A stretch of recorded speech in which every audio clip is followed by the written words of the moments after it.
যখনই রজব মাস আসতো আল্লাহ নবী বলতেন, আল্লাহুম্মা বারিক লানা ফি রজব ওয়া শাবান ওয়া বাল্লিগনা রমাদান।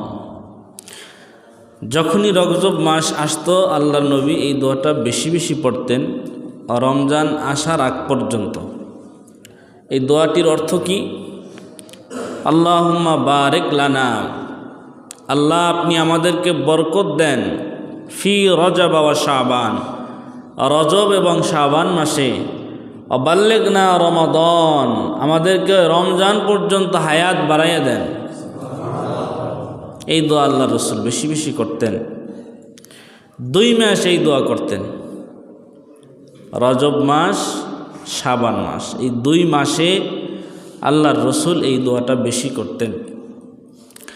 হাদিস শরীফের মধ্যে এই মাস সম্পর্কে বলা হয়েছে, কেউ যদি এই রজব মাসে, শাবান মাসে এই দোয়াটা বেশি বেশি পাঠ করে তাহলে রমজান পর্যন্ত আল্লাহ পাক তার হায়াতকে নিশ্চিত করে দেন। রমজান পর্যন্ত তার আর মরণ হবে না। সুবহানাল্লাহ পড়েন।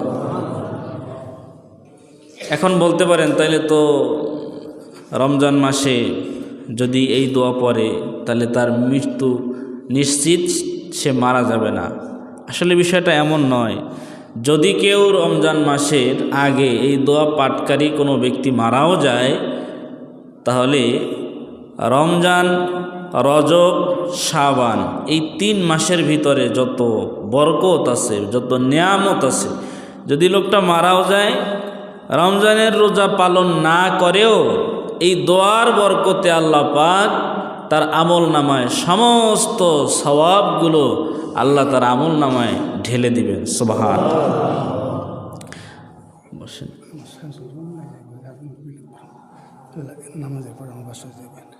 আচ্ছা আচ্ছা। তো যাই হোক, এই দোয়াটা আমাদের মুখস্থ করা, জানার দরকার আছে না? বলেন না? কত সুন্দর দোয়া যে আল্লাহুম্মা বারিক লানা ফি রজব ওয়া শাবান। পড়েন আল্লাহুম্মা, সবাই পড়েন আল্লাহুম্মা, আল্লাহুম্মা বারিক লানা ফি রজব ওয়া শাবান ওয়া বাল্লিগনা রমাদান। অনেক সময় লাগবে, ছোট্ট একটা দোয়া, কিন্তু এর মধ্যে কত ফজিলত। কোন মুহাদ্দিসিন একরাম তারা বলেছেন যে এই দোয়াটা বেশি বেশি পড়ার কারণে 11 মাস তার হায়াত বৃদ্ধি করে দেওয়া হয়। 11 মাস কিভাবে? অর্থাৎ আল্লাহুম্মা বাল্লিগনা, আল্লাহুম্মা বারিক লানা ফি রজব ওয়া শাবান। রজব, শাবান কয় মাস? 2 মাস।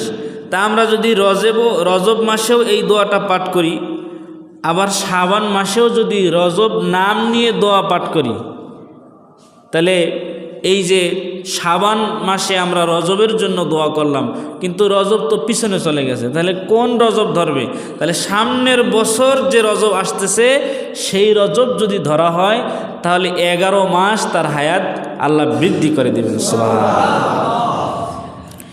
এজন্য ভাইরা আমার, হাদিস শরীফের মধ্যে আসছে, একজন সাহাবী হজে রওনা করেছেন, পথিমধ্যে তিনি উট থেকে পড়ে গিয়েছেন, ব্যথা পেয়েছেন, আঘাতপ্রাপ্ত হয়েছেন, পায়ে আঘাত লেগেছে। আল্লাহর নবীর কাছে গিয়ে বললেন, ইয়া রাসূলুল্লাহ, আমি তো আঘাতপ্রাপ্ত হয়েছি। কিছুদিন পরে ওই লোকটা দুনিয়া থেকে বিদায় হয়ে গিয়েছেন।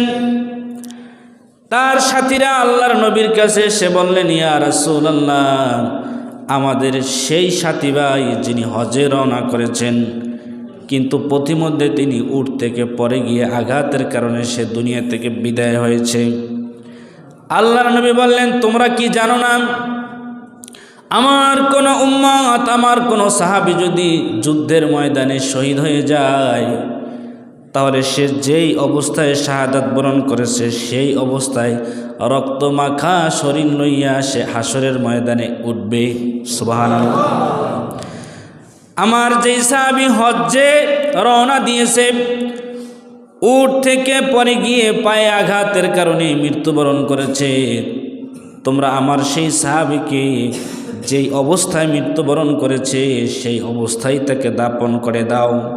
কারণ আমার সেই সাহাবী হাসরের ময়দানে হজে রওনা করেছে, তার উদ্দেশ্য ছিল আল্লাহর ঘর সে তাওয়াফ করবে, আল্লাহর ঘরের চারপাশে গিয়ে সে লাব্বাইক আল্লাহুম্মা লাব্বাইক বলবে।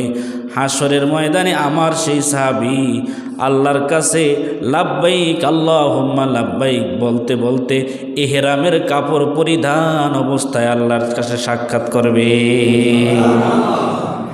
তাহলে যে যেই নেক আমল অবস্থায় দুনিয়া থেকে বিদায় হবে, হাসরের ময়দানে সে সেই অবস্থায় উঠবে। সুবহানাল্লাহ বলেন।